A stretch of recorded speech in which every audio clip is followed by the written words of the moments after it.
Derecho con Piera, con Yago Piera.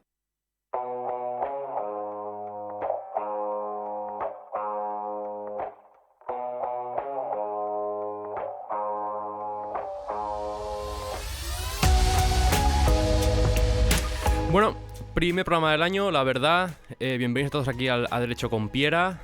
Primer programa del año.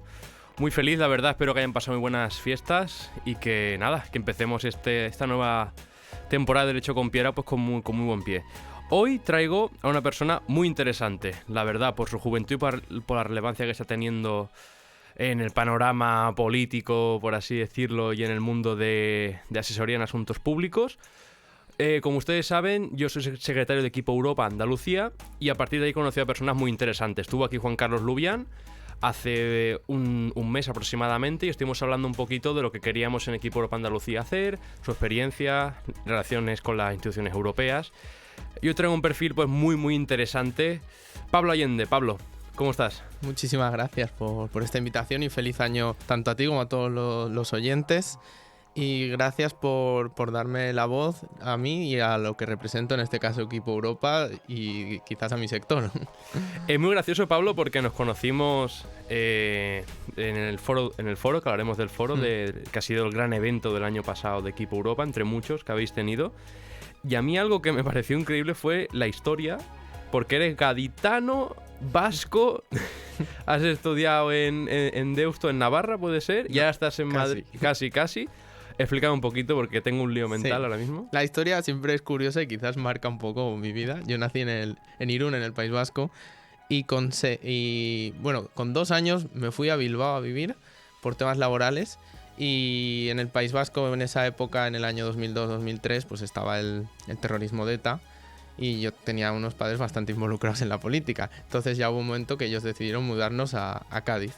Y desde los 6 hasta los 18 vivía en Cádiz. Y con 18 ya se había terminado el terrorismo y ya se podía volver a Euskadi. Y volví yo a San Sebastián a estudiar la carrera a Deusto, que está en San Sebastián. Y con 22, 23 años, cuando terminé la carrera, a Pamplona, Navarra, a trabajar ya en consultoría. Y luego, desde hace más de 2 años, en Madrid, más consultoría. Mira, eres la primera persona que también le pasó como a mi familia de irse de otra ciudad al sur. Muy inteligente nuestros padres, a mi parecer. Muy inteligente, no solo por el tiempo, sino por la gente, la vida que hay aquí. Y qué pena que haya tantos miles de personas que tuvieron que abandonar el País Vasco, Cataluña durante la última década, simplemente por razones políticas, y no es justo. Y creo que hay que seguir reconociendo a todas esas personas que lucharon en su día y que no pudieron más. Pablo, tú te dedicas a los asuntos públicos, sí. ¿De acuerdo? Lo hemos estado hablando antes de fuera de micro, me has explicado qué es lo que es. Y es una rama que yo en la carrera te he conocido a ti, y no es ni por la carrera que sé lo que es. Me gustaría que lo explicases porque creo que cada vez se van a dar más necesidad, va a haber más demanda, incluso más oferta en esta rama, que muchos estudiantes de Derecho o Ciencias Políticas no lo conocen.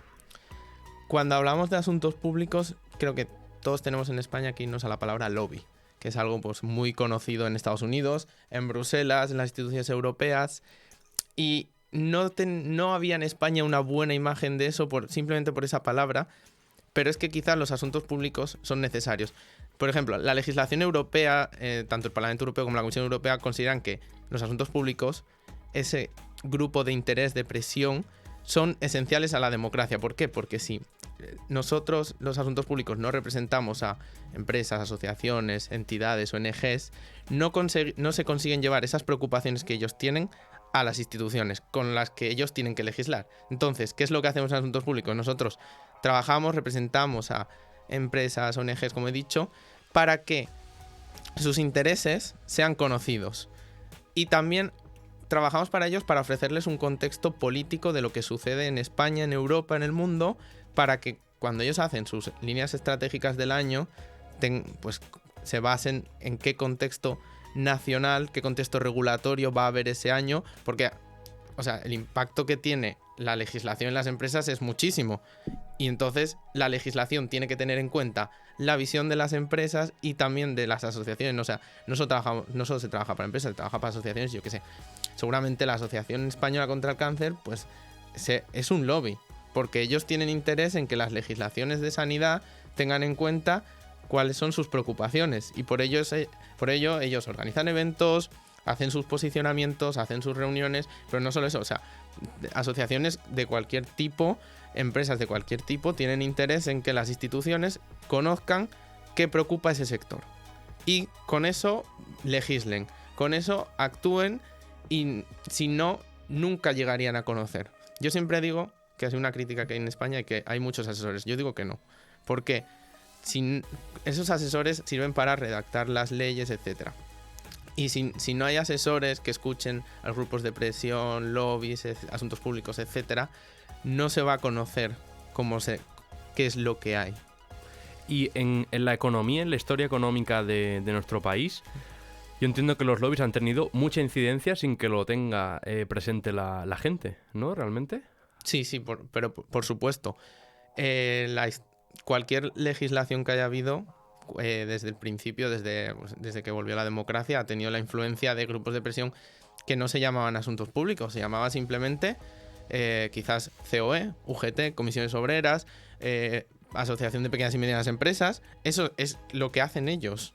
Entonces, desde el principio, cualquier legislación laboral ha necesitado de que haya presión de los sindicatos para incluir tales reformas, o que haya presión de la COE para incluir tales reformas. Entonces, lobby ya se ha hecho. Otra cosa que ahora ya se ha, quizás, profesionalizado en lo que se llama asuntos públicos. ¿Y por qué un estudiante de Derecho como yo y como tú lo has sido, o de políticas, no sabe qué es esto hasta que si no lo hace por su cuenta? Porque en España no ha sido algo muy conocido. Quizás es porque, bueno, en Estados Unidos y en el Parlamento Europeo los eurodiputados y los representantes tienen más libertad de voto y representan a sus territorios. Entonces, los grupos de presión de cada territorio, de cada sector económico, pues tienen más interés en llegar a su representante. Y en España no ha sido hasta ahora tan conocido. ¿Qué pasa? Que ahora más del 60% de la legislación nacional viene de Europa. Entonces, trabajas en incidir en los eurodiputados españoles desde aquí, o desde los eurodiputados daneses desde Dinamarca, etcétera. Pero sí que cada vez está aumentando muchísimo el sector. Unión Europea, una rama que a ti te encanta. Sí, ¿no? me encanta, por algo nos conocemos. Por algo nos conocemos. Europa. ¿Equipo Europa en qué año entras? En el 2020. 2020. Unos meses después de que naciese, y uno o 2 meses de que se crease en Euskadi. ¿Y con qué idea entraste y con qué idea estás ahora mismo? Porque tiene que haber cambiado. Yo entré con la idea de que durante la crisis financiera la visión que teníamos de Europa había empeorado muchísimo. Hay que ser muy sincero. Yo creo que Europa se equivocó en la gestión de la crisis, impuso unas recetas de austeridad que dañaron mucho a los países y que hicieron que fuerzas antieuropeas creciesen. Y yo entré con la idea de, oye, yo quiero Europa, pero quiero otra Europa. No quiero la Europa a 2 velocidades en la que Alemania, Dinamarca o Países Bajos fueran a una velocidad y dejaran atrás a España, Grecia, Italia. Yo quiero la Europa social, Europa de colaborar, de mutualizar, lo que se está haciendo ahora. Y entré con esa idea, y yo creo que sigo con esa idea de buscar siempre la Europa social, la que dé más derechos para los jóvenes, pues a las prácticas sean remuneradas, que el salario mínimo para los jóvenes sea alto, que los contratos sean indefinidos, no haya precariedad. Entonces yo siempre hay que seguir con esa Europa, y sobre todo cada vez una Europa más, quizás con más integración de competencias. Venimos en noviembre de que organizaseis el Foro por el Futuro de Europa. Lo hablamos aquí con Juan Carlos, justo nos conocimos ahí en el evento, y hablamos aquí de lo que había sido. Y claro, o sea, es brutal. Un éxito. Es brutal. Un éxito. O sea, si lo miras, que el ministro de Asuntos Exteriores estuviera allí, que varios eurodiputados de cada partido. Ya con Juan Carlos hablamos como tal del evento. Pero contigo quiero profundizar más en la organización como tal, ¿de acuerdo? ¿Cómo se empieza para organizar un evento de este calibre? Antes de todo, a mí me gustaría destacar qué entidad logra juntar en un evento al ministro de Exteriores, al vicepresidente de la Comisión Europea, a los embajadores de Francia y de Alemania y varios embajadores en primeras filas, con el apoyo de los socialistas europeos, de los liberales europeos, de los populares europeos, que en este contexto de crispación de todos contra todos, ahí estaban. Y aparte había empresas, y aparte había asociaciones, y aparte había organizaciones de todo tipo. Pero bueno, respecto a la organización, creo que esto se hace con un buen equipo. Creo que, bueno, de reconocer todos los miembros de la Junta y de la Portavocía de Madrid que colaboraron en ayudar esto, todos los analistas que hicieron las propuestas, porque el trabajo de esto empezó. La primera idea se tuvo en septiembre de 2022 y ya el trabajo se inició en enero del 23, con analistas haciendo las propuestas, empezar a reunirte pues con el ministerio, contándoles la idea que tenías, y ya luego, durante ese periodo de enero a mayo, se prepararon todas las iniciativas que teníamos y empezamos a tener reuniones con entidades, con empresas, con instituciones, para enseñarles el proyecto a las instituciones y a las empresas para involucrarlas, porque aquí hay que tener una cosa clara, hay que involucrar a las empresas en lo que es la evolución, en las cosas políticas, las cosas sociales, para que tengan ellos una visión del impacto que tiene su trabajo y del impacto que tenemos los jóvenes. O sea, yo creo que hay que ser ambiciosos en involucrar a empresas y asociaciones en el trabajo de los jóvenes, para que ellos nos tengan en cuenta, no solo a las instituciones, al ayuntamiento, que esos ya nos conocen, sino a todo el mundo. Pero sí que hubo un trabajo de protocolo para organizar todo el evento, de gestión para conseguir alianzas para que pudiese salir adelante, de impacto en medios de comunicación. Yo estuve las semanas antes reuniéndonos con varios directores de medios de comunicación para contarles qué iba a ser el foro y todo lo que teníamos el año siguiente. Tuvimos reuniones con las juventudes de los partidos para entregarles las propuestas.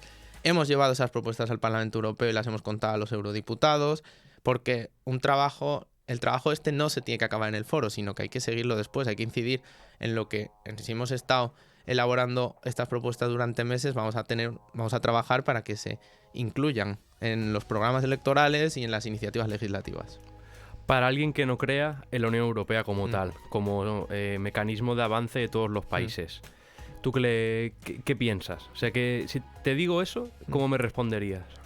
Pues te respondería con vacunas, mascarillas, Plan Next Generation, los ERTEs, y a continuación le diría, es que eso no hubiera sido posible sin la Unión Europea. Sin una Unión Europea que durante la pandemia hubiera acordado entre ellos y hubieran sido una sola voz, no hubiéramos tenido las vacunas con la rapidez que tuvimos, no hubiéramos tenido el material quirúrgico que necesitábamos durante la pandemia, no se hubiera creado el SURE, que ha financiado los ERTEs, que han mantenido el trabajo de las personas. Y ahora mismo, dentro de unos años, te respondería inteligencia artificial y transición verde, porque es la Unión Europea la que, con el apoyo financiero, con el apoyo de 27 países, la que va a impulsar eso. 2024, junio. Ya llegan elecciones. ¿Y qué elecciones? ¿Y qué elecciones? ¿Cómo ves el panorama? Pues el panorama está muy, digamos, no se puede ser optimista. El panorama está muy oscuro. Vemos que las fuerzas que no creen en Europa pueden ganar en Polonia, aunque el gobierno de Polonia haya sido sustituido, pero la fuerza mayoritaria es una fuerza antieuropeísta. En Italia, en Francia, en Países Bajos, tercera o cuarta fuerza en España, tercera fuerza en Portugal, primera fuerza en Países Bajos, segunda en Suecia, etcétera, etcétera. ¿Qué pasa?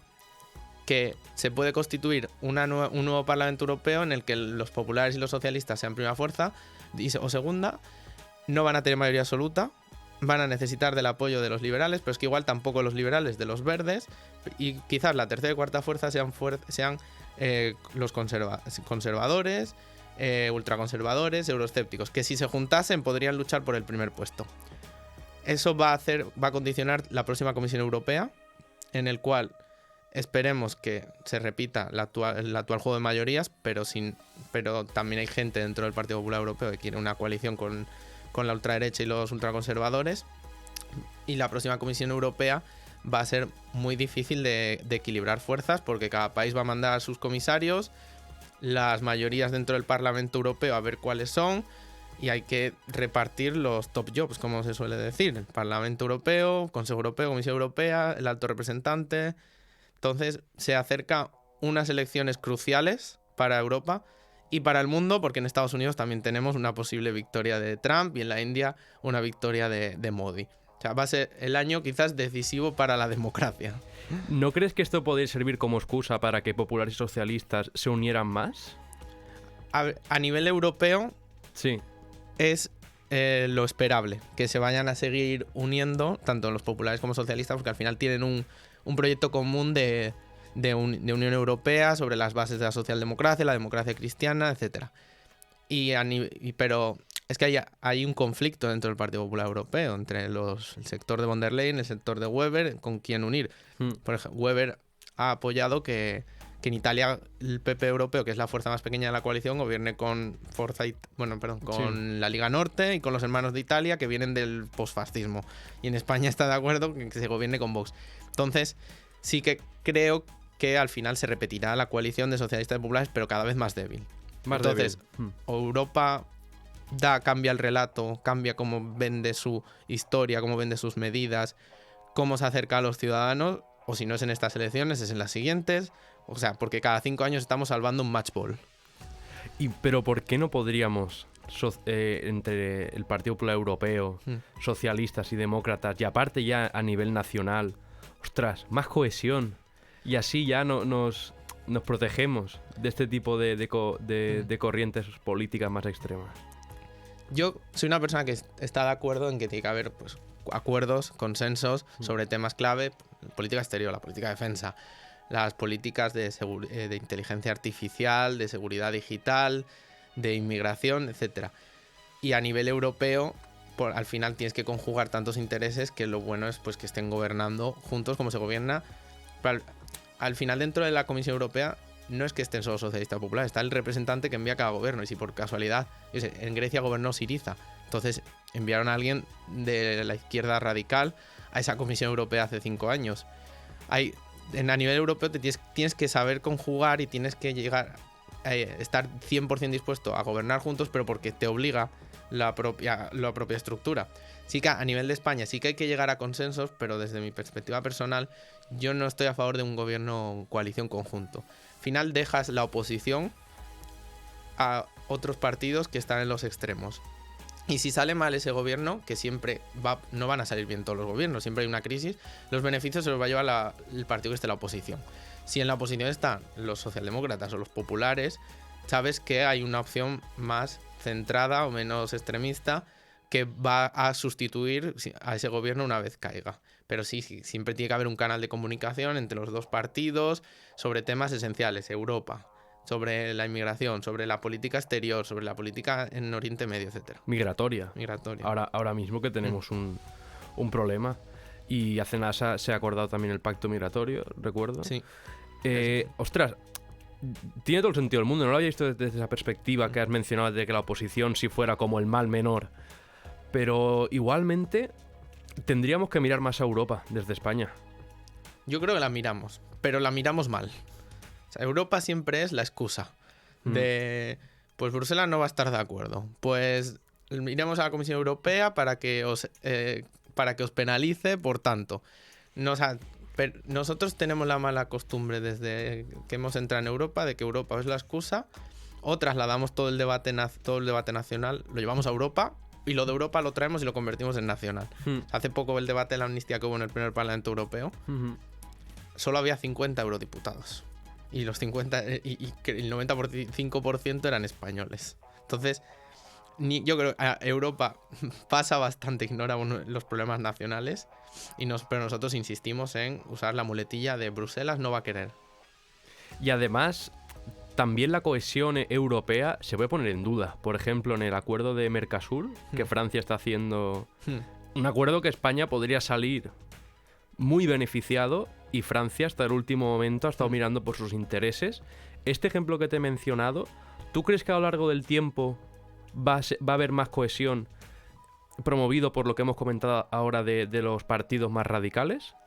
¿O crees que se va a mantener, vamos a tener también esos países que van a ser muy, muy, muy protectores en cuanto a su campo? Bueno, también la cohesión en América Latina, porque Argentina tampoco está muy de acuerdo en el nuevo gobierno de Milei con el Mercosur. Exactamente. A ver, a largo tiempo es que no sería una persona de jugar mucho a largo tiempo por qué va a ser, porque no sabemos cómo van a ir las elecciones en Francia, porque Le Pen es la primera fuerza, ni quién va a sustituir a Macron.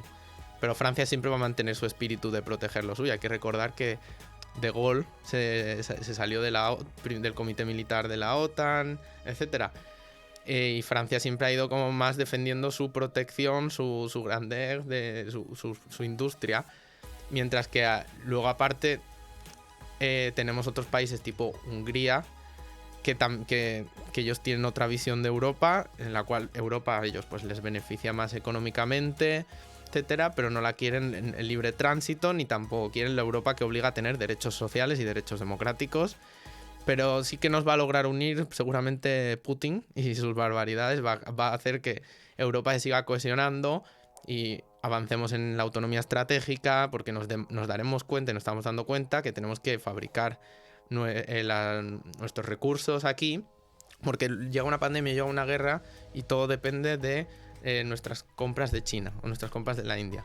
Y también vamos a seguir avanzando porque en unos pocos años Europa, en comparación con cualquier país europeo de forma individual, con China, con la India, con Brasil, con Indonesia, va a tener un poder de negociación mínimo. En cambio, si estamos juntos, vamos a poder negociar grandes acuerdos comerciales, grandes temas para la transición ecológica cuando tengamos que seguir avanzando, vamos a tener un mayor poder de negociación. ¿Va a haber más cohesión también en Europa por los BRICS? Sí, va a haber más cohesión, pero vamos a ver cómo siguen los BRICS, porque ya se ha salido, ya hay un país que se ha salido. Vamos a ver Brasil cómo sigue electoralmente, que hay elecciones dentro de un año regionales y municipales, y también puede tener impacto en la política de Lula, pero sí que Europa se va a cohesionar ante los BRICS, y también Europa tiene que reforzar lo que son los valores democráticos, que es Europa. Es el mayor centro de derechos y libertades que hay en el mundo. O sea, tiene que subrayar eso ante los BRICS, que los BRICS incluyen a muchos países que no respetan ninguna libertad. ¿Qué va a hacer Equipo Europa para estas elecciones europeas? Equipo Europa nació, como sabes, en 2019 para las elecciones europeas, para pedir el voto, que la gente participe. Y creo que esa tiene que seguir siendo la seña de identidad, que la gente participe. Tradicionalmente las elecciones europeas, a excepción de las últimas que coincidieron con municipales y autonómicas, la participación está bajando. No solo en España, sino en Europa, que en las del 2014 fue del 40 y algo %, en España también, y en 2019 fueron del 50%, subieron, en parte por la ayuda de que en España subieron mucho por las autonómicas y locales, pero nosotros tenemos que seguir trabajando en llamar a que la gente vote. ¿Qué vamos a hacer? Obviamente vamos a estar presentes con debates electorales de candidatos jóvenes, de candidatos más mayores, para que respondan a los jóvenes sus preocupaciones, que no haya un moderado, etcétera. O sea, nosotros queremos llevar lo que son nuestras quejas y nuestros problemas de vivienda, de precariedad, de salud mental, directamente, y que ellos nos respondan. Vamos a estar presentes en la calle, vamos a estar con repartos, vamos a estar presentes el día de las elecciones, vamos a estar presente también divulgando y haciendo un trabajo pedagógico a través de las Olimpiadas que hablaremos, de que hace Equipo Europa, acercando la Unión Europea a los más jóvenes. Vamos a estar presentes formando a la gente de cómo se hace campaña electoral para movilizar. Vamos a contar con representantes del mundo de la cultura, del mundo de la empresa, para pedir que la gente vote a opciones europeístas que defiendan que Europa tiene que seguir en pie y seguir avanzando. Tenemos los eventos de Olimpiadas Europeas y las jornadas. Las jornadas. ¿Por cuál quieres empezar?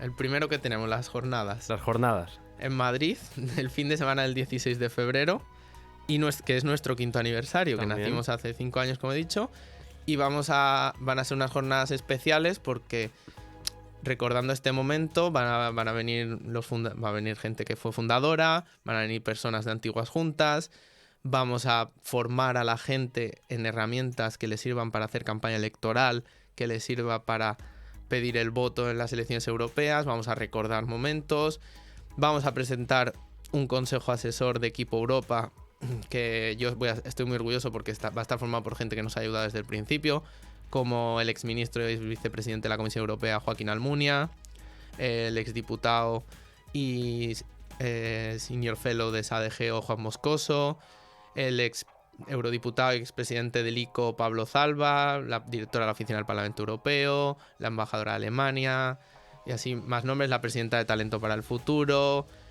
Va a haber gente, y en ese consejo asesor hay gente del mundo de la empresa, como Vicente Rodrigo, que es de ING y fue fundador de Concopia Europa, que son como nuestros predecesores antes de nacer Equipo Europa. Gente que ahora está también en la política, como Paola Canata, que está en el Ministerio de Sanidad. Gente que nos ayuda desde el principio y que cree en el proyecto europeo, que cree en un proyecto joven y que quiere seguir impulsándonos. Vaya nivel. Un alto nivel. O sea, vamos a tener a ministros, gente de la empresa, gente del mundo de lo social que va a apoyar y impulsar este proyecto. Vamos, porque yo en teoría estoy apuntado, 150, ¿no, socio? Quizás más. Quizás más, Quizás vale. más. Hasta el último momento no se sabrá. Claro, hasta el último momento no se sabrá. Perfecto. Y va a ser especial, se va a reconocer algunas personalidades que han hecho por Europa y algunos proyectos jóvenes que ha habido en estos años que creo que se lo merecen. Creo que estamos dando una voz a la idea de Europa que no sea nacional. ¿Y las Olimpiadas?